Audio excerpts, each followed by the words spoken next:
Alors peut-être d'abord, moi j'avais envie de commencer par la notion de mobilité parce qu'on en entend énormément parler depuis ce matin. Tout le monde a le mot mobilité à la bouche et c'est effectivement un mot qui est devenu un espèce de mot valise et qui est souvent, à mon avis trop souvent, utilisé comme synonyme de transport ou de déplacement.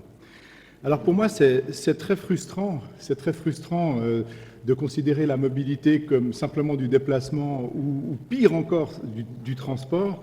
Parce qu'en tant que sociologue, voilà, en sociologie, la mobilité, elle est d'abord sociale, elle renvoie d'abord au changement. Hein, quelque part, la mobilité dans l'espace, c'est, si on prend cette perspective sociologique, c'est du changement qui se construit avec l'espace. C'est-à-dire qu'on change en franchissant l'espace, on change d'activité, et donc on change de rôle, on peut déménager, donc voilà, en franchissant l'espace, on se transforme, et cette question de la transformation de soi, je crois qu'elle est absolument centrale.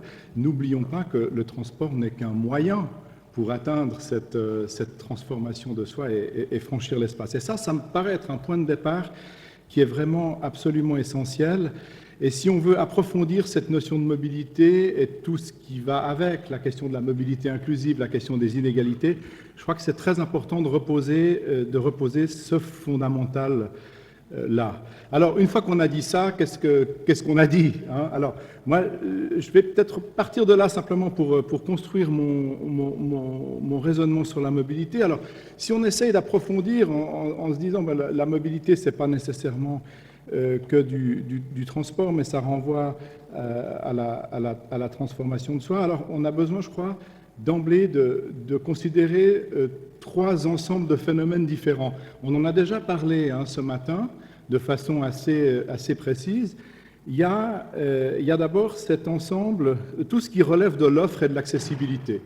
C'est-à-dire, c'est, si vous voulez, ce qui est attaché au territoire. Alors, c'est les offres de services, c'est les applis, c'est les systèmes de transport, innovants ou pas, c'est le train, c'est la voiture, voilà. C'est tout ce qui finalement fait la substance d'un territoire. Et puis, l'accessibilité, évidemment, de ces différents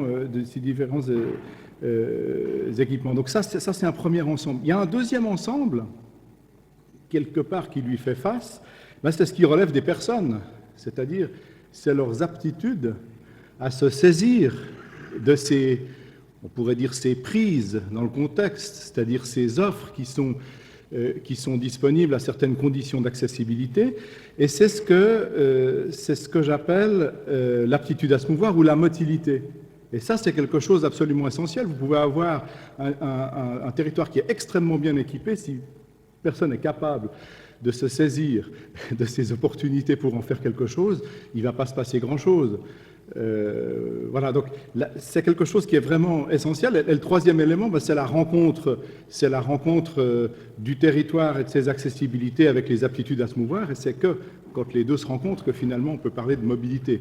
Et ça me paraît vraiment essentiel pour pouvoir travailler de façon un petit peu approfondir ces questions.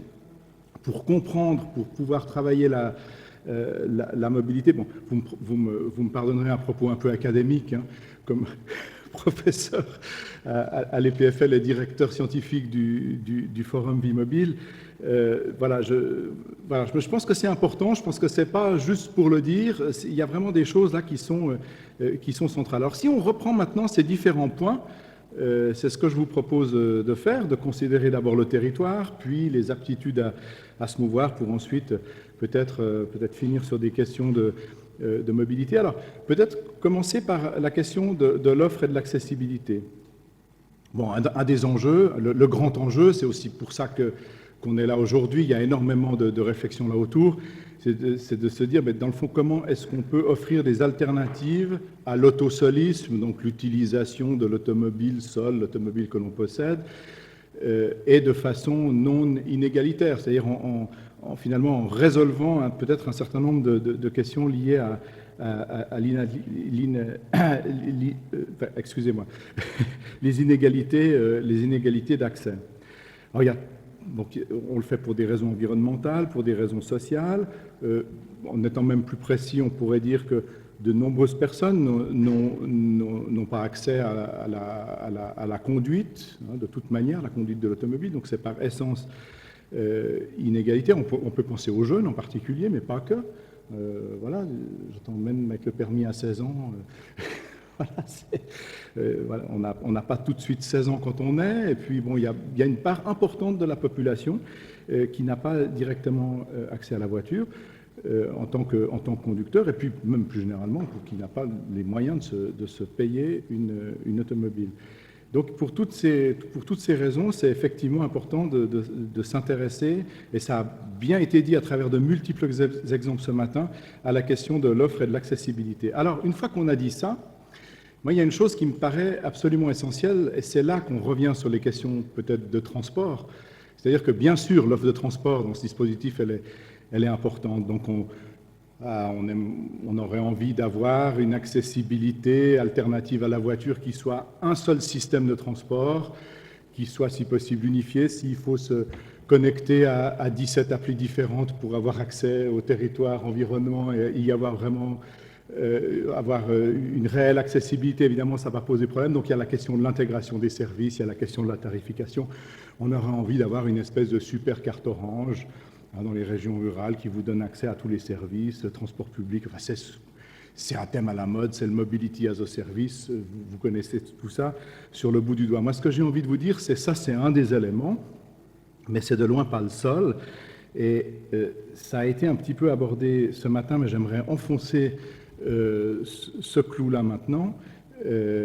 En fait, cette question de l'accessibilité du territoire et de l'offre, ça renvoie aussi à la politique du logement, ça renvoie à la politique d'aménagement du territoire.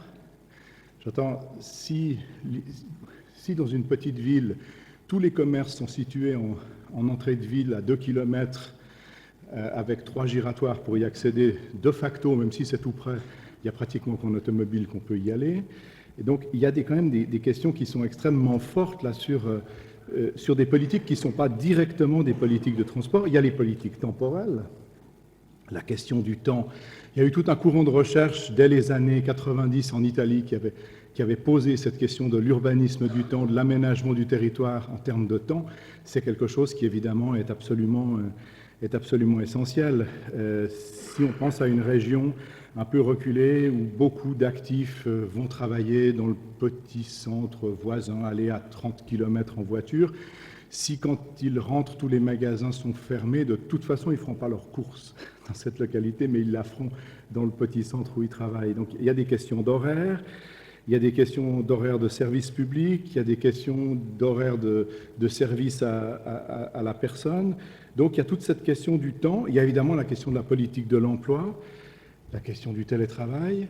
Tout ça renvoie finalement à cette question de l'accessibilité au territoire et à l'offre. N'oublions pas que se déplacer, prendre un moyen de transport n'est que le moyen de réaliser une activité professionnelle ou aller voir des amis, faire des achats, se recréer, c'est-à-dire avoir des loisirs, etc., etc., etc. Et donc, tout aussi important, voire même sans doute plus important que la question des transports, mais il y a la question de comment sont distribuées dans le temps et l'espace ces différentes aménités dont on a besoin pour vivre.